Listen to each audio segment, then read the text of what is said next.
Fenomena calon tunggal dalam Pilkada tahun 2024, analisis dan implikasi. Apa itu calon tunggal? Calon tunggal dalam Pilkada adalah kondisi di mana hanya ada satu pasangan calon yang mendaftar untuk mengikuti pemilihan kepala daerah. Kondisi ini berbeda dengan biasanya di mana terdapat beberapa pasangan calon yang bersaing untuk mendapatkan suara rakyat. Mengapa terjadi fenomena calon tunggal?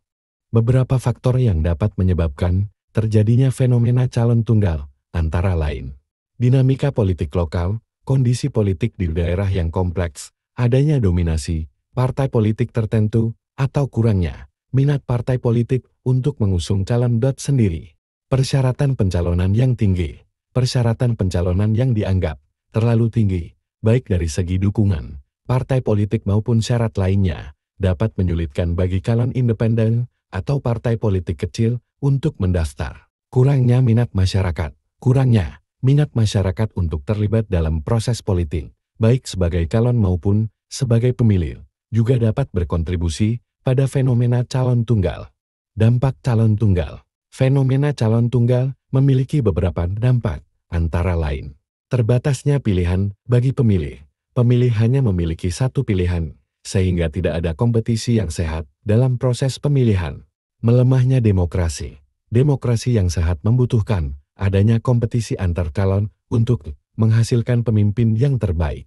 Potensi masalah legitimasi. Calon tunggal yang terpilih mungkin diragukan legitimasinya karena tidak melalui proses persaingan yang ketat.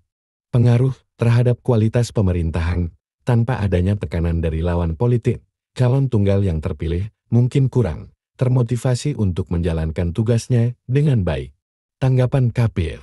KPU RI telah merespons fenomena calon tunggal dengan memperpanjang masa pendaftaran calon. Hal ini dilakukan untuk memberikan kesempatan bagi partai politik atau calon independen lainnya untuk mendaftar. Ragam pendapat. Kekhawatiran. Banyak pihak khawatir bahwa calon tunggal dapat melemahkan demokrasi dan kualitas pemerintahan. Optimisme. Sebagian pihak berpendapat bahwa calon tunggal dapat memberikan stabilitas politik di daerah. Perlu evaluasi. Ada juga yang berpendapat bahwa fenomena ini perlu dievaluasi secara mendalam untuk menemukan akar masalahnya dan mencari solusi jangka panjang. Implikasi ke depan. Fenomena calon tunggal menjadi tantangan bagi penyelenggaraan demokrasi di Indonesia. Untuk mengatasi masalah ini, perlu dilakukan berbagai upaya, antara lain penyederhanaan persyaratan pencalonan. Persyaratan pencalonan perlu dibuat lebih sederhana agar lebih banyak pihak dapat berpartisipasi. Penguatan partai politik. Partai politik perlu didorong untuk lebih berperan aktif dalam proses politik. Peningkatan partisipasi masyarakat. Masyarakat perlu didorong untuk lebih aktif berpartisipasi dalam proses politik, baik sebagai calon maupun sebagai pemilih. Evaluasi sistem pemilu. Sistem pemilu perlu dievaluasi secara berkala untuk memastikan bahwa sistem tersebut dapat menghasilkan pemimpin yang berkualitas dan representatif. Kesimpulan. Fenomena calon tunggal dalam Pilkada tahun 2024 merupakan masalah yang kompleks dengan berbagai implikasi. Pemerintah, partai politik, dan masyarakat perlu bekerja sama untuk mencari solusi jangka panjang agar demokrasi di Indonesia dapat berjalan dengan lebih baik.